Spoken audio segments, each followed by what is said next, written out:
बद्री नारायण चौधरी प्रेमधन 1855 से 1923। तो भारतेंदु मंडल के कवियों में प्रेमधन का स्थान भी महत्वपूर्ण था। इनका जन्म 1855 में तथा मृत्यु 1923 में हुई थी।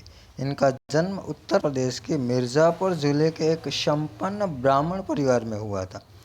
भारतेंदु की भांति प्रेमधन भी कवि गद्यकार होने के साथ साथ पत्रकार भी थे। 19वीं सदी के अंतिम चरण में वाणी के जिन साधकों ने हिंदी को प्राणदान दिया है, उनमें प्रेमधन जी का अन्यतम स्थान है।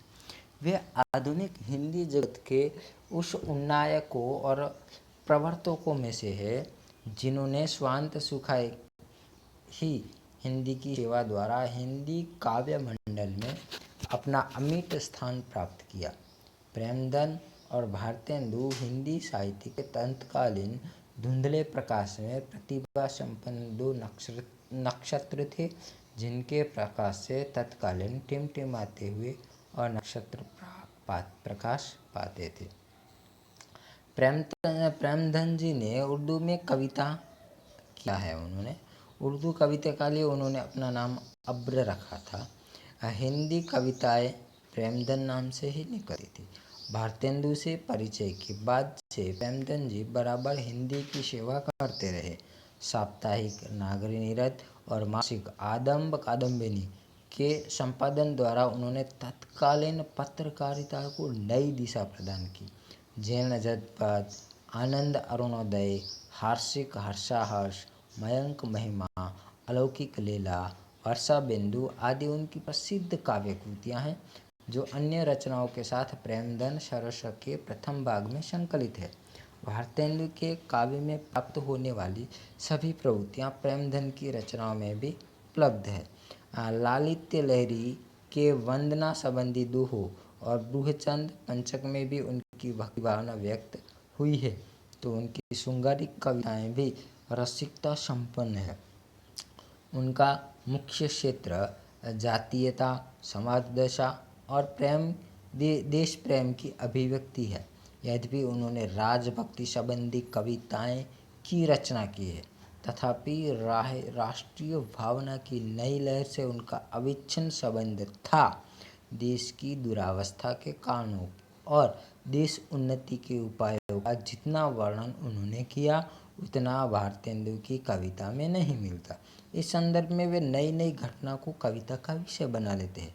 उदाहरण के स्वरूप पार्लियामेंट के सदस्य दादा भाई नौरोजी को जब विलायत में काला कहा गया था, तब उन्होंने देखिए यह पद रचना की थी कि अचरज होत तुम ही सब गोरे बाजत कारे, तासो कारे कारे शब्द ऊपर है वारे, कारे कृष्ण राम जलधर जल बरसन वारे, कारे लागत ताही सो कारण हो कौ प्यारे, याते निकूहे तुम कारे जाहू पुकारे, यह आशीष देश तुमको मिली सब हम कारे, सकल हो मन में सभी संकल्प तुम्हारे। तो यहाँ पर देखिए उनको काला कहा था, है ना। हमारे यहाँ जैसे ऊंच नीच का भेदभाव है, जातिगत भेदभाव है, वहाँ पर काले और गोरे का भेदभाव है। तो हमको देखिए काला गोरा का भेदभाव दिखता है, मगर यहाँ का नहीं दिखता है। तो यहाँ पर उन्होंने काले गोरे के भेदभाव को हमारे सामने रखा है। प्रेमधन ने मुख्यतः ब्रजभाषा में काव्य की रचना की है, किंतु खड़ी बोली के लिए उनके काव्य में विरक्ति नहीं थी। वे कविता के भाव पक्ष तथा विभाव पक्ष से संयुक्त प्रेम काव्य की परंपरागत भावनाओं का चित्रण करते हुए प्रेम की विविध दशाओं को मानव जीवन के नित्य और सामान्य स्वरूप से युक्त काव्य को अमर कर देते हैं। इसमें कवि की व्यापक मनोदृष्टि का परिचय मिलता है। वह भाव और गति के कायल थे, न तो उन्हें भाषा को शुद्ध प्रयोग की चिंता थी और न ही वे यति भंग से विचलित होते थे। छंदोबद्ध रचनाओं के अतिरिक्त उन्होंने लोक संगीत की कजली और लावणी शैलियों में भी कविता लिखी है। प्रेमधन जी का काव्य क्षेत्र संकुचित न था। उनके समक्ष तत्कालीन परिस्थितियाँ उपस्थित थी और उन्हीं की बहुमुखी कविता सर्वतोन्मुखी होकर हिंदी काव्य कानन में कलम की कारीगरी दिखाती थी।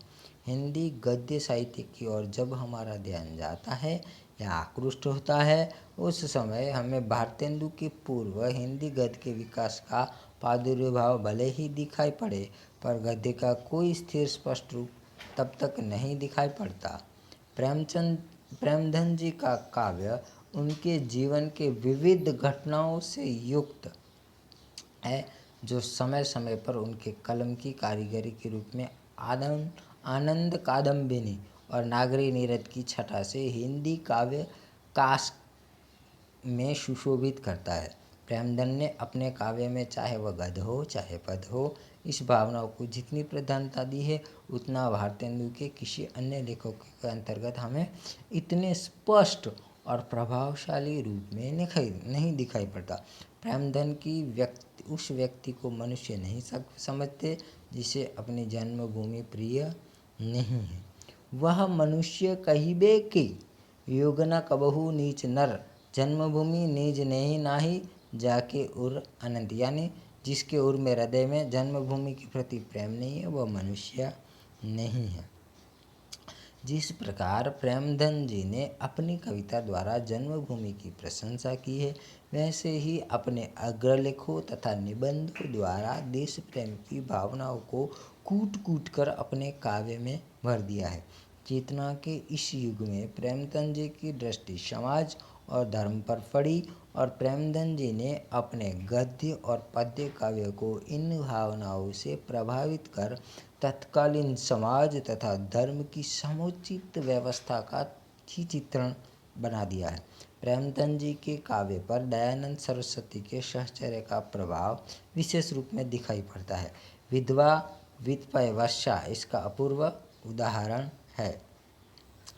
प्रेमचंद जी ने अपने गद्य काव्यों में अलंकारिकता को प्रधानता दी है, क्योंकि उनका ध्यान रसात्मकम वाक्यम काव्यम पर सदैव रहता है। प्रेमचंद जी कवि ही नहीं वरन उच्च कोटि के लेखक थे। उनका साहित्य पद में तो बहुमुखी था, पर गद्य में भी निबंध, आलोचना, नाटक, प्रहसन लिखकर तत्कालीन परिस्थितियों को निबंध तथा नाटकों में बड़ी पटुता के साथ निर्वाह किया है। प्रेमचंद जी गान विद्या के आचार्य थे। उन्होंने साहित्य और संगीत दोनों का पूर्ण ज्ञान था। वे जानते थे कि साहित्य और संगीत दोनों का चिर सहचर तभी संभव है जब कवि साहित्य को संगीत के आवरण से मुक्त कर मानव जीवन के उत्थान पतन, उत्कर्ष अपकर्ष, नाना लीलाओं के गान में देशव्यापी भावनाओं को मुखरित करे। समाज का परिज्ञान प्रेमचंद जी को इतना अधिक था कि उन्होंने अपने समय के एक चतुर चितेरे की भांति देश काल की समसामयिक परिस्थिति को पूर्ण चित्रण किया है। वरन उन्होंने एक उपदेशक की भांति समय समय पर अपने पत्र तथा पत्रिकाओं द्वारा जनता को सदैव सद्मार्ग निर्दिष्ट करके उन्हें उनके हृदय में समय का वास्तविक तथा सच्चा परिज्ञान करवाया है। तो इस प्रकार उन्होंने यह सब किया है। देखिए, उनकी भक्ति भावना को केंद्र में रखकर देखे तो सबे गुणन के पूंज नर भर सकल जग माही, राम भक्त भारत सरिस और ठोर कहू नाही। जो राम भक्ति की बात की है, जहाँ काफिले लूटते रहे हो सो जतन किए हूँ, जिन दुर्गम थल माही गयो कोई नहीं कबहू, रेलयान प्रभाव अंधेरी रात हो निधरंक, अंध पंगु असहाय जात बालक अबला तक, तड़ित गैर प्रकाश राजपथ रजनी सुहाए, महानंद माही सेतु सुंदर बंधवाए, बने विश्वविद्यालय पाठालय, पावत प्रजा अलभ्य लाभ जितने बिन संचय। तो यहाँ पर देखिए कि अंग्रेजों के द्वारा भारत में जो विभिन्न आविष्कार हुए थे और भारत के लोगों के जीवन में जो सहूलियत आई थी, तो उनका वह गुणगान करते हैं कि जिनकी वजह से विश्वविद्यालय और पाठालय बने, रेल बने। तो इस प्रकार वह उनकी प्रशंसा करते हैं। तो देखिए, वह धीरे धीरे जो अंग्रेज़ों ने अच्छा काम किया था तो वह उनकी प्रशंसा करते, मगर वह गुलामी को अच्छा मानते नहीं, और इसलिए लोगों को जगाते हुए क्या कहते हैं, देखिए कि उठो आर्य संतान सकल मिली, बस न अब विलंब लगाओ, ब्रिटिश राज स्वतंत्रतामाय समय व्यर्थ न बैठी बिताओ। कि अब आपको स्वतंत्रता प्राप्त करनी ही होगी।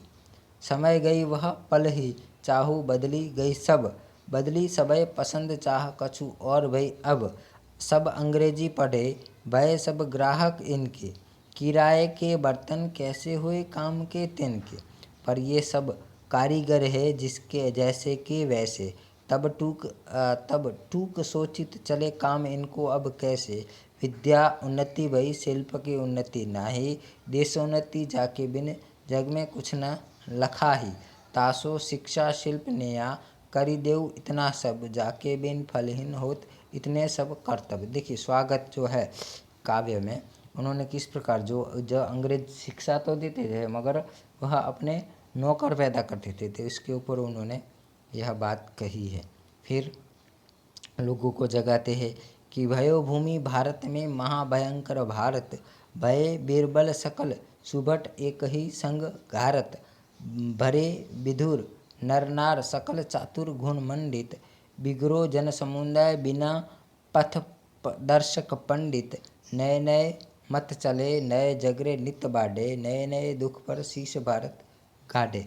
हार्षिक हर्षादश, इस काव्य में उन्होंने जो भारत की समस्याएं थी उनके ऊपर उन्होंने कि कोई भी पथ प्रदर्शक दिखाई पड़ता नहीं है। तो देखिए भक्ति के ऊपर आते हैं तो श्याम धन शम शोभित धन श्याम, दामिनी सी राधा रानी संग शोभत मन अभिराम, भव भय ताप हरहु प्रभु मेरे सुखदायक, छवि धाम बरसु प्रेमधन हिय निज अबहु आठौ जाम। तो यहाँ पर देखिए कि श्याम की वह आराधना करते हुए नजर आते हैं कि हम पर जाने तूने जादू डाला है हरी, सोहे सुंदर बाला कानन में कया जोमन बाला रामा, हसवा में छहराला मोती माला में हरी, कह चेहरा चौका देखकर सुरभि का डुम्बा रामा, वे वेहसा मारा कहर नजर सा भाला रहे हरी, क्या लहंगा लहरता लाल दुपट्टा गजब सुहाता रामा, देखत चोरी हरी हाय पीजत बाला में हरी, सरस प्रेमधन आला पायल नुपुर सुर सुन रामा, चलत चाल जैसे मतंग मतवाला प्रेमधन सर्वस्व। यहाँ पर भी उन्होंने कृष्ण और राधा के प्रेम को केंद्र में रखकर काव्य का निर्माण किया है। तो इस प्रकार देखिए कि अंग्रेजों की भक्ति जो है राजभक्ति है, फिर देश प्रेम है। तो इस प्रकार अलग अलग विषयों पर उन्होंने अपनी रचनाएं की है।